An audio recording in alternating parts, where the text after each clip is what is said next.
All right, folks, we're back live. We're taking your calls on the Steve Malzberg Show. By the way, Loretta Lynch was interviewed today by Brent Baer. And I got to tell you, she said nothing. She wouldn't answer his questions. He said to her, you're a political appointee. Don't you make the ultimate decision as to whether or not Hillary gets indicted or whatever?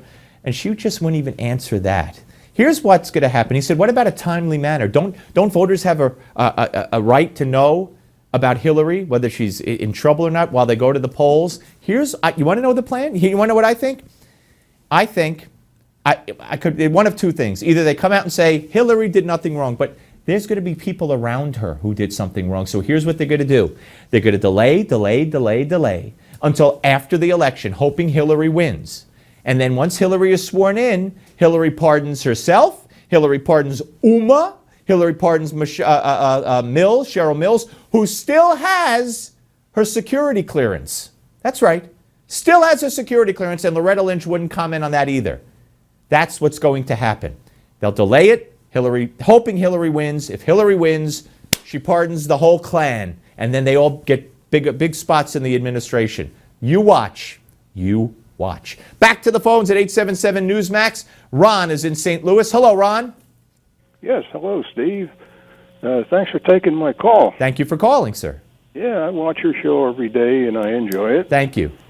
Yeah, I'd like to talk a little bit about just the current GOP delegates. Sure. The candidates, I mean. Sure. And, after watching the debate and then watching all the various actions that have been happening over the weekend as they're out campaigning, I wish they would just stick to explaining their positions instead of, fighting with each other and playing like little children. Yeah, there have been a lot of personal attacks from now everybody towards Trump, especially Rubio. He's gotten in on the act, and very well, I might add. So yeah, it's become quite a scene. Yeah, I got a concern about that with all this back and forth confusion, I think it's affecting the voters. I don't think they can make up their minds too well, as this continues on. Well, I mean, we'll see tomorrow. We'll see tomorrow. Yeah. But I mean, in a national poll that came out on CNN today, it was taken after the debate, the last debate, Trump has 49% nationally. I mean, he's running away nationally in those kinds of polls. Yes, I've heard that and I've seen it, and I hope he does well. I'm a big supporter of Donald Trump, and I would like to see him make it. All right. Well, Ron, we shall see what tomorrow will bring, and you could keep it tuned right here on Newsmax Television all night, starting at 6 p.m. Eastern, before me with Ed Berliner, and I'll come on after that. We'll take you right through the lineup and through the night with all the results. Let's get to Rick from Durango, Colorado. Hello, Rick. You're next, sir. How you doing, Steve? Good, sir. Thank you for calling. Yeah, I'd like to talk about why the establishment is going after Donald Trump. Mm-hmm.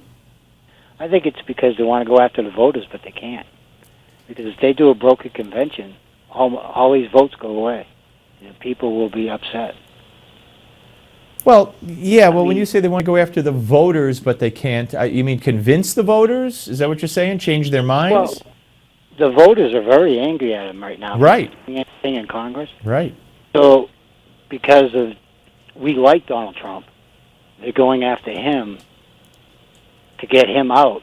Right. So our votes won't count. Right. So our anger doesn't mean anything anymore, Yeah, look, you could be right. You could be very right on the correct track, Rick, and it's very frightening. A brokered convention, I believe Trump will run as a third party. If there's a brokered convention and he gets screwed out of the nomination, even though he has the most delegates, I think that'll be the end of that.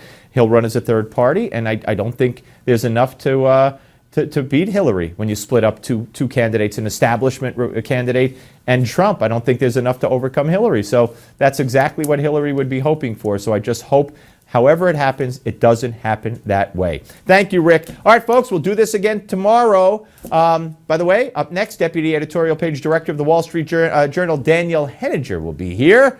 He has a lot to say on Trump, the race, and more next.